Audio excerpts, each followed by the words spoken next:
Aujourd'hui, nous allons parler d'amour et nous allons parler des vieux. Aujourd'hui, nous nous attaquons à l'idée reçue selon laquelle être vieux, ce n'est pas un âge pour tomber amoureux. Vous écoutez Culture G, votre dose de culture gérontologique pour comprendre les vieux. Ce podcast vous est proposé par Sociogérontologie, en partenariat avec l'Action sociale d'AG2R La Mondiale. Un professeur finlandais s'est intéressé au sujet et a lancé un appel aux personnes âgées pour qu'elles lui racontent ce que ça fait que de tomber amoureux quand on est vieux. Plus d'une centaine de personnes ont répondu à l'appel en écrivant dans des lettres leur expérience respective. Entre joie et déception, entre amour de longue durée et amour naissant de personnes mariées depuis plus de 30 ans, à de jeunes divorcés qui retrouvent l'amour à 75 ans, les témoignages ont permis de remettre de l'ordre dans une réalité déformée par les clichés.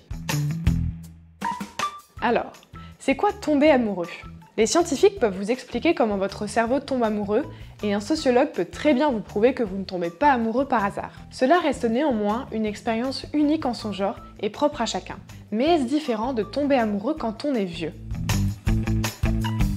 Après une analyse détaillée du contenu des lettres où les personnes âgées révèlent leurs pensées et expériences, voici comment les vieux parlent d'amour. Certains parlent de coup de foudre, de tout un mélange d'émotions fortes comme la peur ou l'insécurité. Et comme tout le monde à vrai dire, ils ne savent pas quand l'amour va les frapper. Mais quand il les touche, c'est pour eux une nouvelle lumière.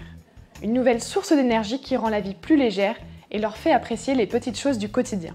Ils témoignent d'une véritable cure de jouvence où ils retrouvent des raisons de rire chaque jour et leur donnent envie de prendre soin de soi. Mais aimer quand on est vieux, c'est aussi prendre soin de l'autre. Accompagner son partenaire dans la vieillesse parce que l'on comprend soi-même les changements qui viennent avec l'avancée en âge.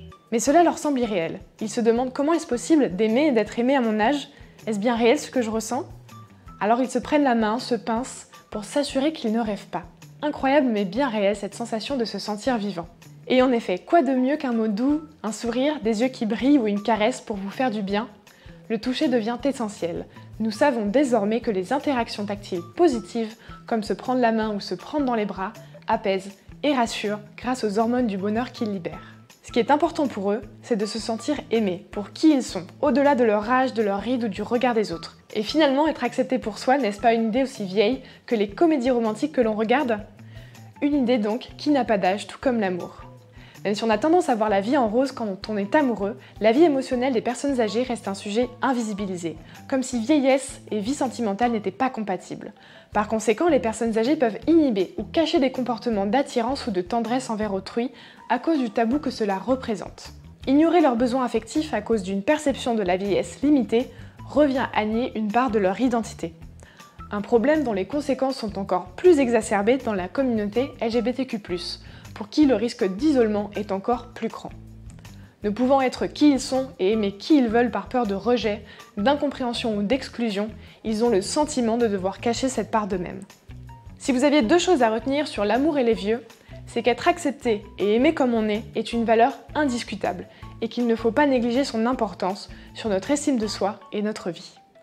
Alors oui, on ne tombe pas amoureux tous les 4 matins. Mais pour mieux vieillir, il faut aussi savoir prendre soin de son cœur. Merci d'avoir écouté Culture G. Pour nous aider, laissez-nous une note ou un commentaire, partagez avec vos amis et abonnez-vous pour ne pas rater le prochain épisode.